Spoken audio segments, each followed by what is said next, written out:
샬롬. 오늘도 복되고 좋은 날입니다. 주님 말씀 붙잡고 하루를 시작하시기 바랍니다. 오늘부터는 에베소서를 가지고 같이 묵상을 하려고 합니다. 에베소서도 역시 옥중서신 중에 한 권인데요. 이 말씀 가지고 우리가 함께 승리하는 신앙생활을 했으면 합니다. 에베소서 1장 1절에서 6절까지의 말씀을 보도록 하겠습니다. 에베소서 6장 1절에서 6절의 말씀입니다. 하나님의 뜻으로 말미암아 그리스도 예수의 사도된 바울은 에베소에 있는 성도들과 그리스도 예수 안에 있는 신실한 자들에게 편지하노니, 하나님 우리 아버지와 주 예수 그리스도로부터 은혜와 평강이 너희에게 있을지어다. 찬송하리로다. 하나님 곧 우리 주 예수 그리스도의 아버지께서 그리스도 안에서 하늘에 속한 모든 신령한 복을 우리에게 주시되, 곧 창세전에 그리스도 안에서 우리를 택하사 우리로 사랑 안에서 그 앞에 거룩하고 흠이 없게 하시려고 그 기쁘신 뜻대로 우리를 예정하사 예수 그리스도로 말미암아 자기의 아들들이 되게 하셨으니, 이는 그가 사랑하시는 자 안에서 우리에게 거저 주시는 바 그의 은혜의 영광을 찬송하게 하려는 것이라. 아멘. 에베소서는 말씀드린 대로 옥중서신이죠. AD 51년에서 52년경에 기록됐다고 보여집니다. 에베소 교회가 위치한 곳은 소아시아 지역이라고 불리는 초대교회 7교회가 있었던 곳인데요.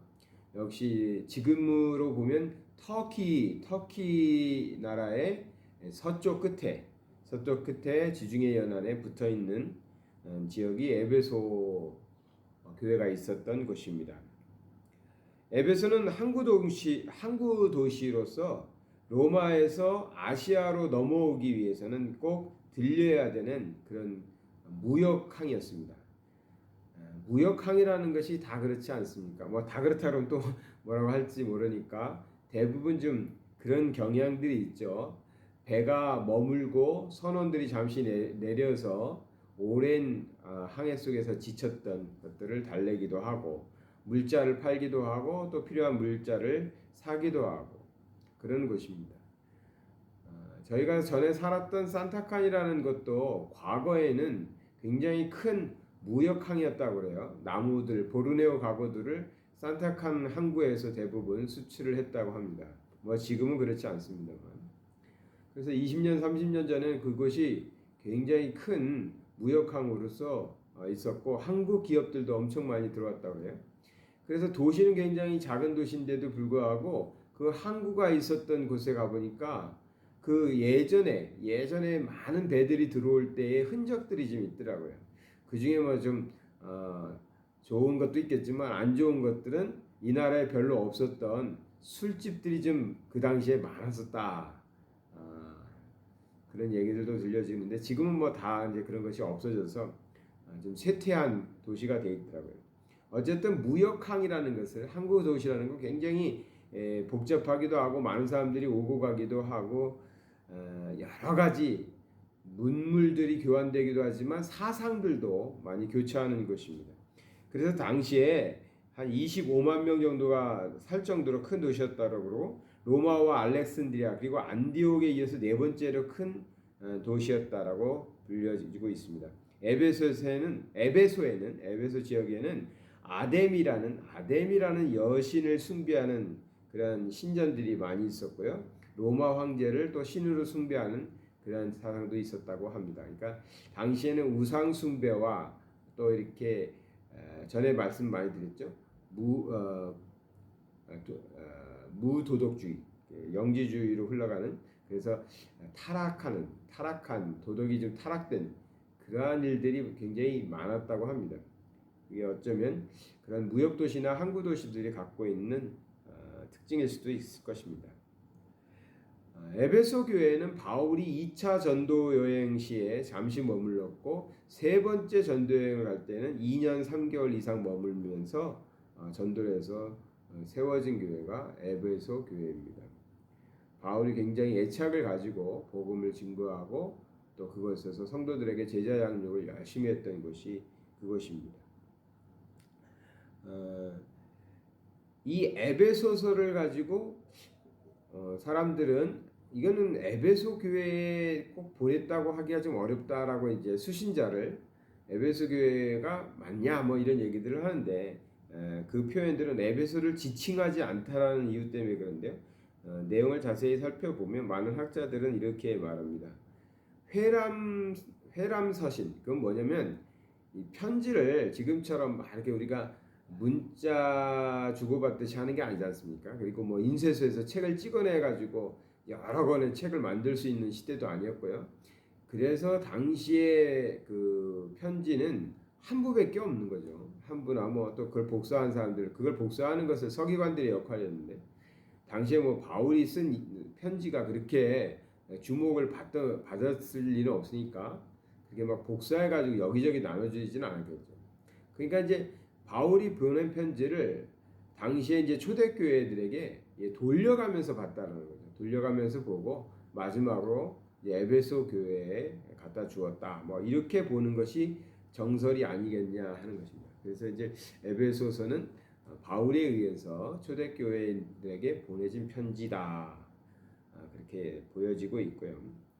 에베소서의 이제 주된 내용들은 대부분은 교회는 어때야 되는가, 교회는 어떤 것인가. 그래서 이 목회 서신이라도 봐야 되지 않나 그런 생각도 들어요. 교회론에 대해서 얘기하고 또 하나는 성도들은 어때야 되는가, 성도들은 신앙생활을 어떻게 해야 되는가, 그것에 대해서 주로 다루고 있는 책이 에베소서입니다. 이 정도 이제 에베소서에 대해서 서로를 해놓고요. 오늘 말씀 잠시 묵상해 보도록 하죠. 1절과 2절은 우리가 많이 보던 바울의 편지들에 나타나는 것처럼 인사말이 이제 나옵니다. 근데 바울의 인사말의 특징이 이거죠. 은혜와 평강이 있을지어다. 은혜와 평강. 하나님의 은혜가 필요하고요. 당시 사람들에겐 또 평안이 중요했습니다. 그들은 핍박 속에서 우리 하나님을 믿고 그리스도를 따라야 했기 때문에 항상 은혜와 평강이라는 인사를 나눴던 것 같습니다. 3절이 굉장히 중요한 표현이 나옵니다. 3절을 다시 보겠습니다. 찬송하리로다 하나님 곧 우리 주 예수 그리스도의 아버지께서, 그 다음 보시죠. 그리스도 안에서 하늘에 속한 모든 신령한 복을 우리에게 주시되 했어요. 그리스도 안에서 제가 그제인가요 말씀드렸죠. 이 굉장히 중요한 표현이다. 엔크라스토. 이 그리스도 안에서라는 표현이 굉장히 중요하다고 말씀드렸잖아요. 성경에 굉장히 많이 나오는 표현이고 바울은 바울의 서신 중에서 164회나 이 그리스도 안에서라는 말을 사용하고 있습니다. 또 에베소서에서 가장 많이 쓰고 있는데 30회 이상을 표현하고 있어요. 그리스도 안에서. 이 그리스도 안에서라는 이 표현은요, 구원론의 근본을 함축적으로 표현하고 있는 것입니다. 우리가 어떻게 구원받는지, 구원받은 것이 무엇인지, 구원받았다라는 삶은 어떤 것인지를 함축적으로 암시하는 것이 그리스도 안에서라는 표현입니다. 이런 표현이 나오면 좀 더 우리 성도님들 눈여겨서 보시고요, 잘 살펴보시기 바랍니다. 그리스도와의 연합을 통한 구원을 표현하고 있는 것이 이제 그리스도 안에서인데 두 가지로 볼 수 있어요. 두 가지가 있는데 하나는 우리의 개인적인 죄들 있잖아요. 우리의 죄를 용서받는 사죄의 근거가 되는 것입니다. 그리스도 안에서라는 표현이요. 그리스도와 우리가 연합함으로 인하여 우리의 죄가 용서받는다. 그래서 그리스도 안에서라는 말은 그리스도와 우리가 연합함으로 우리의 죄를 용서받는다라는 표현이죠. 또 하나는 성화와 관련이 되어 있습니다. 우리가 그리스도와 연합함으로 우리는 성화된 삶으로 이렇게 살아가는 거죠. 나 홀로 하는 게 아니라 그리스도와 연합돼서. 그래서 이 사죄의 근거가 되는 것을 그리스도와의 법적 연합이다 이렇게 표현하고, 왜 우리가 그리스도로 인하여 용서함을 받잖아요. 그 다음에 성화되는 것을 표현해서 영적 연합이다. 그리스도와 영적 연합을 통해서 우리는 성화의 삶을 살아간다. 그래서 그리스도 안에서 산다는 것은 이렇게 굉장히 중요한 의미를 담고 있습니다. 성도는 오직 그리스도와의 연합을 통해서 구원과 성화가 이루어지는 것입니다. 그러니까 예수 없이 구원 없고요. 예수 없이 성화 없습니다. 나 홀로 잘 믿을 수 없는 것이고 내가 스스로 무엇을 할 수 없다는 것입니다. 그것이 이 3절에 그리스도 안에서라는 표현 나왔는데 앞으로도 계속 나오겠지만 굉장히 중요한 표현입니다. 4절과 6절에서 보면 좀 중요한 단어는 택하사라는 단어가 나옵니다. 4절에 보니까 곧 창세전에 그리스도 안에서 우리를 택하사 우리로 사랑 안에서 그의 앞에 거룩하고 흠이 없게 하시려고 쭉 이렇게 나오는데 택하사 엑셀렉사토라는 말인데요. 뭐 쉽게 말하면 밖으로 불러냈다, 밖으로 끄집어냈다 이런 뜻입니다. 그 단어 안에는 자기 자신을 위하여 어떤 장소나 사물에 속해 있는 것을 불러서 밖으로 끄집어내서 구별시켜 놨다라는 의미입니다. 그러니까 과거에 하나님께서 자기 자신, 하나님을 위하여 하나님의 백성들을 세상으로부터 불러내서 구별해 두었다. 그것이 택하사입니다. 그러니까 하나님께서 우리를 택하셨다라는 것은 이런 깊은 의미가 있는 거예요. 그러니까 하나님이 이미 과거에 창세전에 이미 세상을 만들기도 전에 하나님이 택하셨다. 그래서 이제 이걸 장로교에서는 예정론이라고 하는데 그건 좀 복잡한 교리니까요. 나중에 기회가 있으면 또 나누도록 하고요. 하나님이 그의 백성을 따로 구분하여 택하셨고 그 택하신 사람들을 구원하시고 그 구원받은 사람들을 통해서 하나님은 어떠한 의도를 갖고 계십니다. 하나님은 왜 택하셨는가? 우리를 왜 택하셨는가? 하나님은 보니까 6절에 보니까요. 이는 그가 사랑하시는 자 안에서 우리에게 거저 주시는 바 그의 은혜의 영광을 찬송하게 하려는 것이다. 목적이 뭐예요? 하나님의 은혜와 영광을 우리로 하여금 찬양하게 하기 위해서. 하나님은 자신이 찬양받기 위하여 영광을 찬양받기 위하여 우리를 구별하여 택하신 것입니다. 하나님은 찬양을 받고 우리는 어떻게 해요? 그로 인하여 구속함을 받았죠. 구원을 받는 것입니다. 그러니까 하나님을 찬양할 수 있는 존재는 구원받은 존재입니다. 이것이 참 우리 기독교에서 중요한 교리 중에 하나예요. 뭐냐면 세상 사람들도 착합니다. 세상 사람들도 선하게 살고요. 좋은 일 많이 해요. 성경에 나오는 하나님이 하라는 일 많이 해요. 그 말은 뭐예요? 예수 믿는 사람도 나쁜 사람 많은데 예수 안 믿는데도 불구하고 선하게 살고 성경에 나오는 좋은 일들 많이 하면서 이웃을 사랑하면서 사는 사람들 많단 말이에요.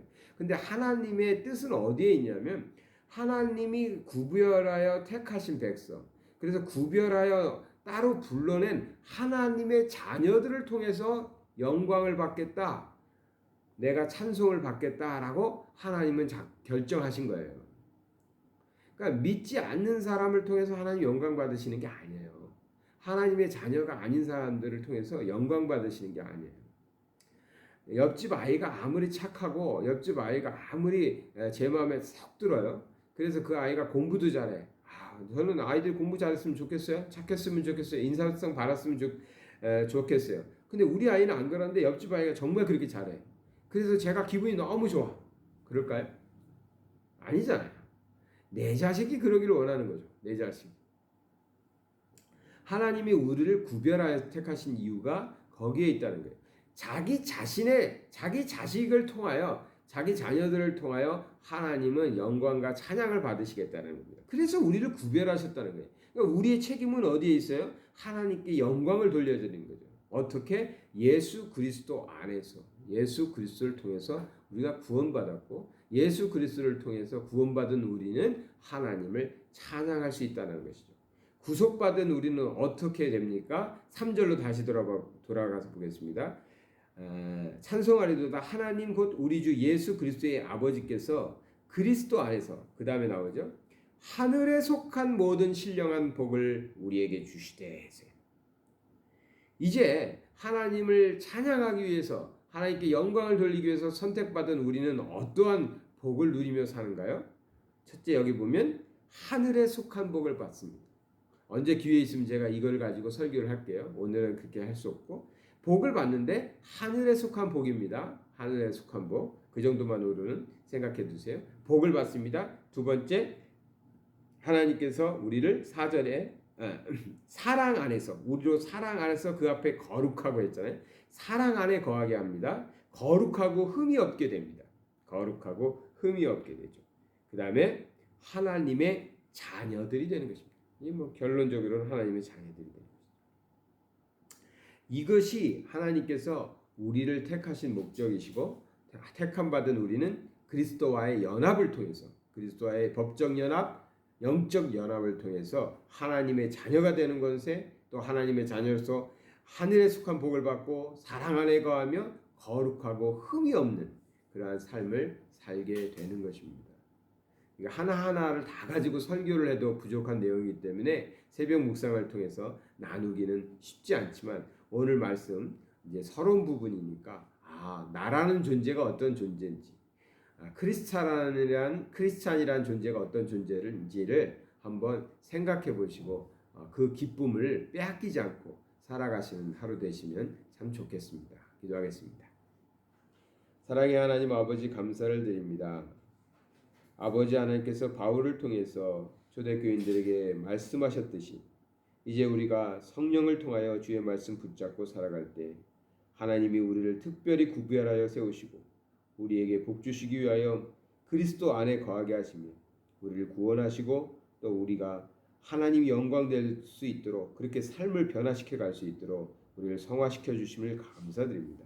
오늘 하루를 살아갈 때도 그리스도와 함께 살아가는 삶 통해서 정말 하나님 영광 받으시고 찬양 받으시고 이 세상에 하나님의 자녀들에게는 큰 복을 더하여 주시옵소서. 예수 그리스도 이름 받들어 기도드리나이다. 아멘.